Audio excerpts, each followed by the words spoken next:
Vade PSM application select koloma pahu download kollava ehawas fasihawana.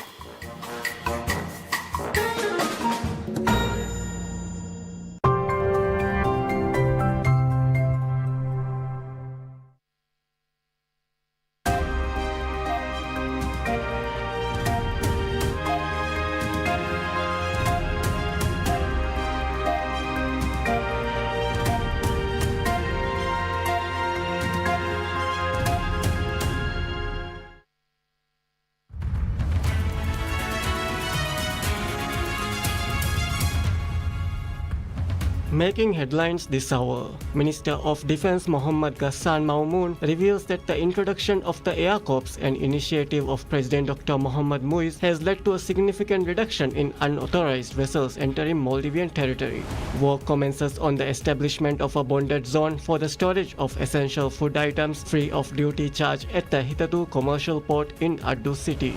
A government-run optical shop and cath lab officially opens at Addu Equatorial Hospital.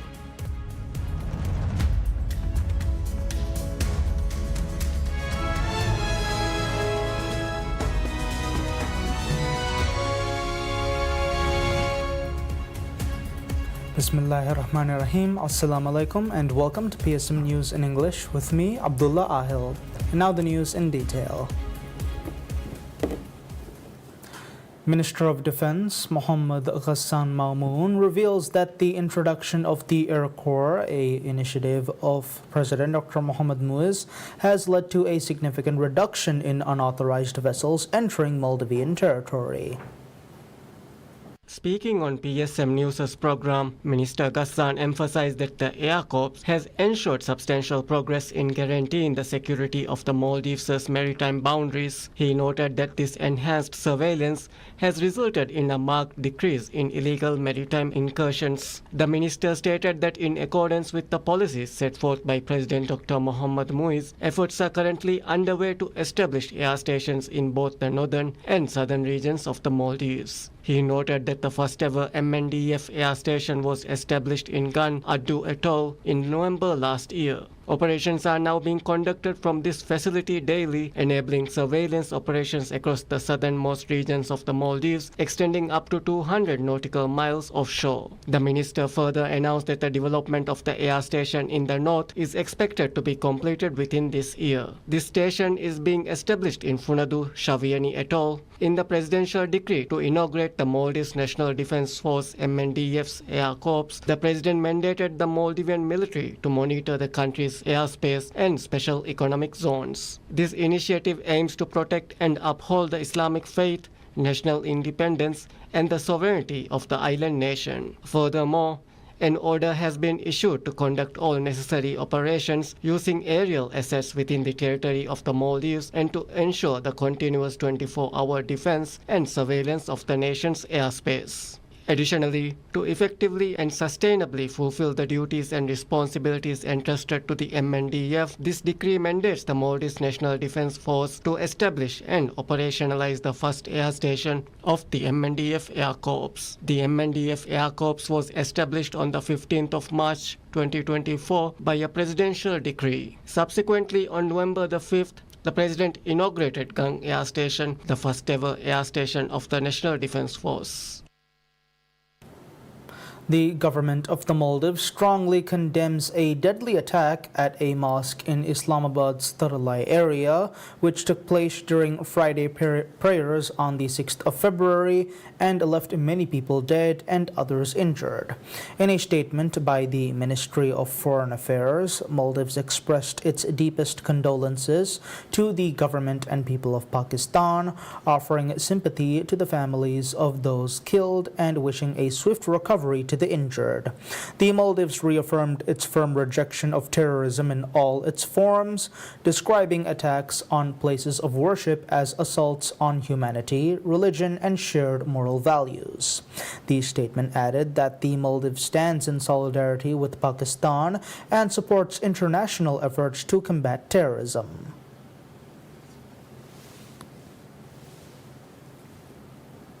Work commences on the establishment of a bonded zone for the storage of essential food items free of duty charge at the Hitadu Commercial Port in Addu City. This is a key development project announced by President Dr. Mohammad Muiz. A special ceremony was held in Hitadu, Addu City, to inaugurate special facilities at Hitadu Ports Limited (HPL). The facilities were inaugurated by the Minister of Economic Development Mohammad Saeed. An agreement was signed to inaugurate 3 key services at the ports. These are bonded zone facilities for storage of essential food items, bonded warehousing facilities, and bulk cargo facilities. The agreement was signed by the Economic Minister Saeed on behalf of the Ministry of Economic Development and Chief Executive Officer of Maldives Ports Limited MPL, Mohammad Rishwan. With the commencement of this service, goods clearing fees will be reduced and businesses in the southern region of the Maldives will be able to import goods closer to the base of operations as per HPL. The company also noted that these services will not only benefit Hitadu but the wider economy of southern atolls. HPL also noted that this will have a reverberating positive impact on the construction sector in the southern region. Hitadu Regional Ports, which commenced its operation 20 years back, is the main port of operation for the southern region, operating under Maldives Ports Limited. The port plays a key role in the economic and trade development of the region. Minister of Economic Development Mohammad Saeed says that the establishment of bonded zone services in Hitadu Commercial Port is a key step in transforming Addu into a commercial hub as envisioned by President Dr. Mohammad Muiz. An agreement was signed by the Ministry of Economic Development and Maldives Ports Limited MPL for the development of these services. Speaking during the ceremony held in Hitadu, Addu City, to inaugurate special facilities at Hitadu Ports Limited HPL, Minister Saeed noted that this initiative marks a fulfillment of a pledge of President Dr. Mohammad Muiz. He said the inception of duty-free storage facilities in Addu Port was a point addressed by President Dr. Muiz during his presidential address. The minister noted that the commencement of these services advances the vision of President to make Addu a commercial hub which has the resources and facilities to produce goods and services. The minister also remarked that while the Maldives has 2 ports in the north and south respectively, the development of trade cannot be achieved if they function as satellite ports.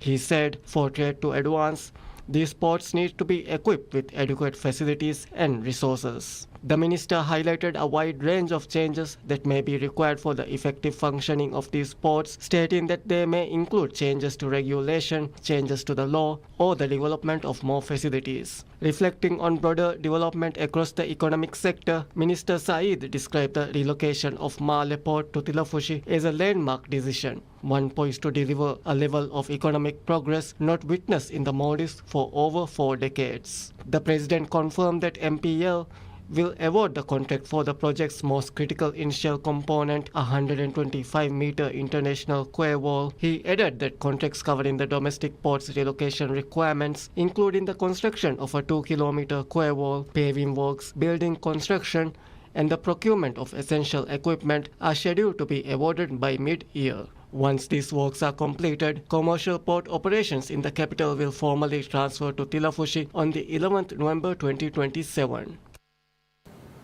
Mohammad Rishwan, Chief Executive Officer of Maldives Ports Limited, says the Hitadu Regional Port is poised to become the economic backbone of the South, with ongoing expansion expected to transform the facility into a primary hub for traders. He made the remarks at a ceremony where an agreement was signed to establish 3 new services at the port. Rishwan stressed that both Hitadu and Koludufushi regional ports are central to President Dr. Mohammad Muiz's plan to relocate the nation's principal commercial port, the Male Commercial Harbor, to Tilafushi. He pointed to the duty-free bonded zone launched during the event as a catalyst for this transition and a decisive step toward establishing Hitadu as the southern economic hub. In his address, Rishwan underscored the urgency of strengthening logistical capacity across the port system. He also highlighted collaboration with the Ministry of Agriculture and Animal Welfare to establish cold storage facilities nationwide. Rishwan detailed enhanced services recently introduced at commercial ports, confirming that the first phase of relocating the Malé harbor to Tilafushi has begun. The move, he said, is intended to ease chronic space constraints in Malé, Hulumale, and the T jetty. Logistics services have already commenced, which he characterized as vital steps towards seamlessly interconnecting the Maldives trade networks. Looking ahead, Rishwan announced a target completion date of November 2027 for these projects, predicting that the milestone would fundamentally transform the nation's port system. The 3 new services at Hitadu Commercial Port were formally inaugurated by Minister of Economic Development and Trade Mohammad Saeed, fulfilling a campaign pledge made by President Muiz. The planned facilities include a duty-free zone for food and essential goods, a bonded warehouse service, and a bulk cargo facility. Maldives Ports Limited has indicated that the establishment of these services is expected to drive significant economic growth, benefiting not only Hitadu but the southern atolls as a whole. A government-run optical shop and cath lab officially opens at Addu Equatorial Hospital, or AEH. The facilities were opened by Minister of Health Abdullah Nazim Ibrahim in a ceremony attended by Chief Executive Officer of the Malé City Group of Hospitals, Ibrahim Abdul Razzaq Halim, and Chief Executive Officer of AEH, Dr. Ibrahim Yasir Ahmad. The optical and cath lab are the first of their kind in Addu Atoll. According to CEO Razzaq, the lab will reduce the need for residents of Addu City and southern atolls to travel elsewhere for heart treatments. Razzaq said some tests unavailable at AEH will be sent to private labs and IGMH hospital through collaboration with relevant institutions. Meanwhile, the optical aims to ease financial burden on citizens. Speaking on the optical shop established in Malé City, Razzaq said during the first 2 months of opening, the optical saw over 100 customers a day, while current numbers average at 40 customers daily. So far, a total of 12,988 individuals have sought services at the optical, with 12,056 individuals receiving glasses at government expense. A formal agreement has been signed between IGMH and AEH to manage the cath lab and optical.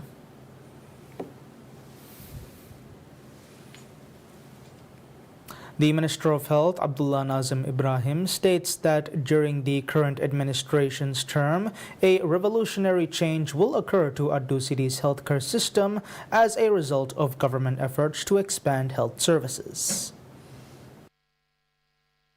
The minister made the remarks at the opening ceremony of the government's optical shop and the cardiac catheterization lab, or cath lab, in Addu Equatorial Hospital in Addu City. Health Minister Nazim highlighted the tangible progress made to the nation's healthcare system. He noted the advancement made to healthcare across the atolls is evidence of this progress. The minister pledged that emphasis will be given to Addu Atoll in these government efforts. While the government has initiated many projects focused on healthcare expansion, the minister revealed that President Dr. Mohammad Muiz has directed a substantial effort into resolving the health-related challenges faced by citizens. The minister linked the positive developments in healthcare to reverberating positive impacts socially and on the broader nation as well. Minister Nazim also revealed that President Dr. Mohammad Muiz envisions a comprehensively interconnected healthcare system for Addu City and for development to progress as such. Under this prerogative, health centers in various islands in Addu Atoll are being upgraded and facilities interconnected to these upgrades are being developed. Health Minister concluded his remarks by reiterating that Addu City's healthcare system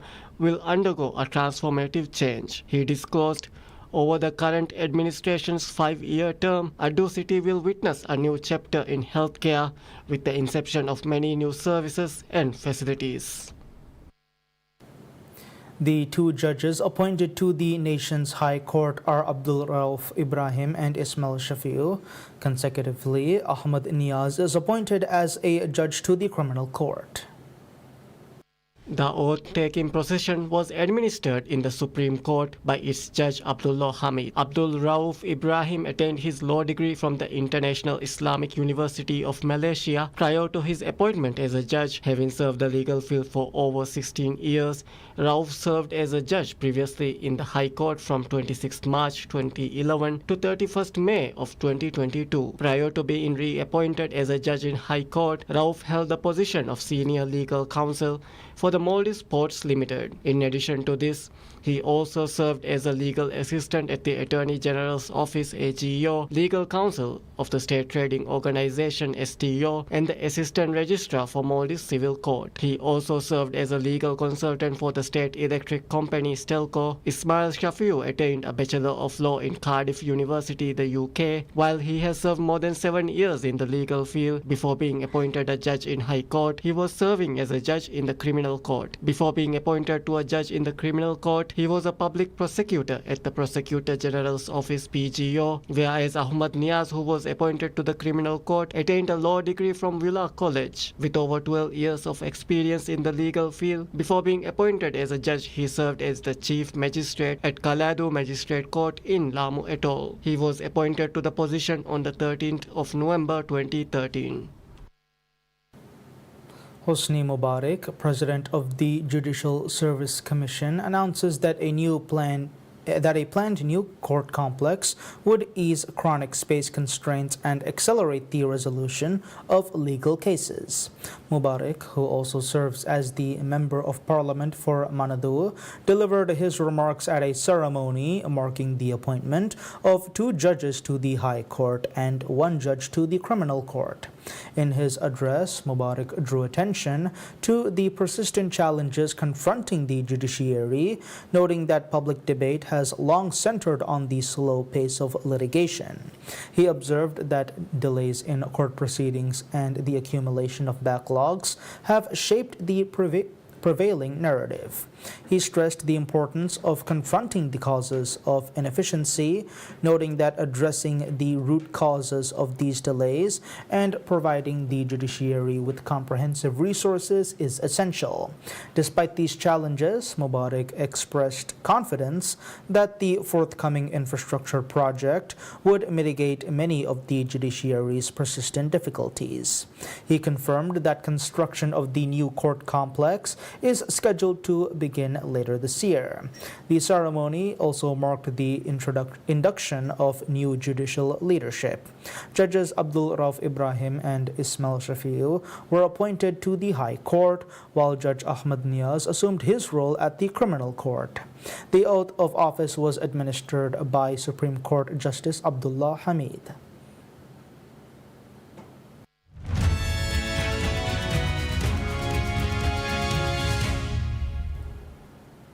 Toyota says that the company's chief executive, Koji Sato, will step down after just 3 years at the helm of the world's largest automaker, to be replaced by Chief Financial Officer Kenta Kon.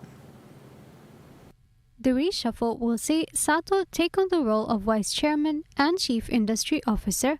Sato took over the top job from Akio Toyoda, the founder's grandson, in April 2023, at a time when Toyota was under fierce pressure over its laggard approach to battery EVs. The company said in their new roles, Kong will focus on internal company management, while Sato will focus on the broader industry.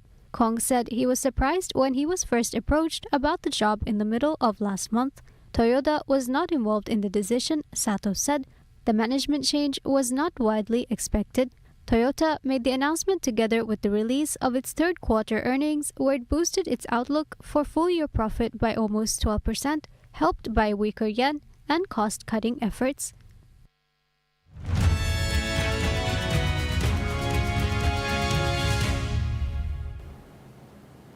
Bangladesh's leading prime ministerial contender, Tariq Rahman, says his Bangladesh Nationalist Party, or BNP, would not form a unity government if they come to power after the national election scheduled on February 12th. Speaking on Friday, Rahman said BNP is confident it can win enough seats to govern on its own. The 60-year-old leader returned to Bangladesh in December after nearly 2 decades in exile in London. His comeback followed a youth-led uprising that toppled former Prime Minister Sheikh Hasina, a longtime rival of his mother, Khalida Zia. What we need at the moment in the country is peace, stability. To bring stability, we need peace. So that's why personally I believe that revenge will not bring us anything good. Rather, it will destroy many things. He took the party's helm as his ailing mother passed away immediately after his return. Rahman's key challenger in the February 12 vote is the once banned but resurgent Jamaat-e-Islami. The two parties previously governed together between 2001 and 2006, and Jamaat has signaled it is open to reviving that alliance to stabilize a country still recovering from months of political and economic turmoil. If we are in the government, we need to provide jobs for the young people. We need to provide, bring businesses in the country so that jobs can be created, people can have a better life. We need to provide medical service for our people. We need to rebuild the education system for our people. There are many challenges. And to fight these challenges, of course, in this world, a single country cannot fight it. They need friends, of course, we need friends. But Rahman dismissed the idea, questioning how he could share power with his political opponents. Instead, he said he hopes Jamaat may play the role of a, quote, good opposition, unquote. BNP aides say they are confident of securing more than 2/3 of Parliament's 300 seats. Rahman declined to cite a target, but insisted the party will have enough support to form a government.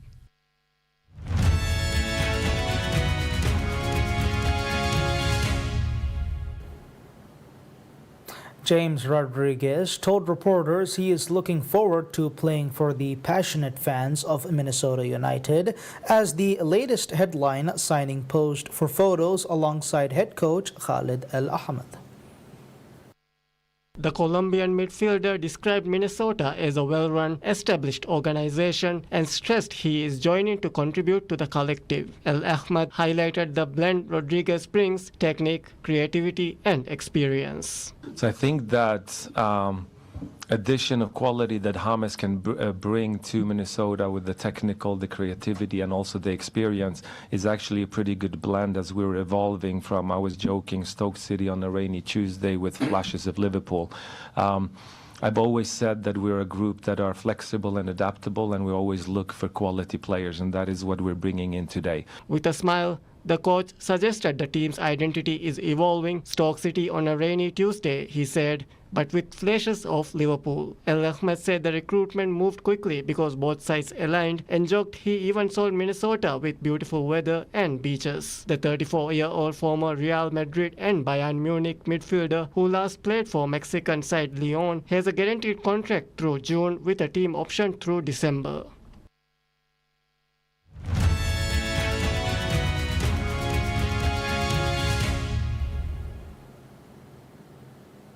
Researchers at ETH Zurich sent a 4-legged robot dog onto the slopes of Italy's Mount Etna to autonomously sniff out gases that can signal changes in volcanic activity, aiming to reduce the risks of sending people into hazardous terrain.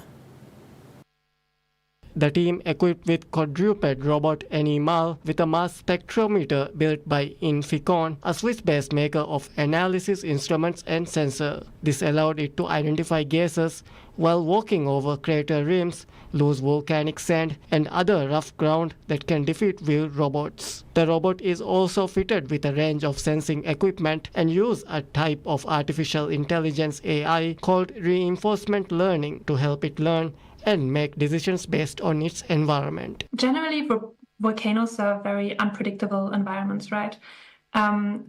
We do want to predict when eruptions will occur, and for this we need data. And in order to get those data, we need some people or any way of getting the instruments onto the mountain. The problem is if we want to send people, it's very logistically challenging as well as hazardous since we have toxic gases there, we have very unstable terrain. And for this, we want to use robots instead. In field test on Etna, the researchers reported 3 autonomous missions in varied terrain, achieving autonomy rates of about 93% to 100%. The robot detected 5 of 8 deliberately deployed helium sources used as stand-ins for gas emission, with the unpredictable, strongly wind-dependent plume movement a key constraint. A separate teleoperated mission near natural fumaroles detected sulfur dioxide and carbon dioxide with handheld measurements used to confirm fumarole locations. Richter added future field tests are planned to improve some of the current shortcomings of the autonomous systems. AI is super relevant for us in the sense of that the robot's locomotion policy, so how the robot actually moves its motors in a coherent way, is trained via reinforcement learning. And this allows the robot to develop very robust control algorithms that actually make it overcome difficult terrain, such as what we encountered in the on the volcanic side. Volcanologists monitor gases because shifting emissions can provide early clues about what is happening underground. As magma rises, pressure drops and dissolved gas escape, sometimes changing surface emissions before an eruption. Carbon dioxide can be released early in magma ascent, while sulfur dioxide may become prominent when magma moves shallower and pathways dry out. Information that can help hazard forecast and decisions such as rising alert levels. And that's all the news we have for today. We'll be back with any further updates. Until then, I'm Abdullah Ahil from PSM News.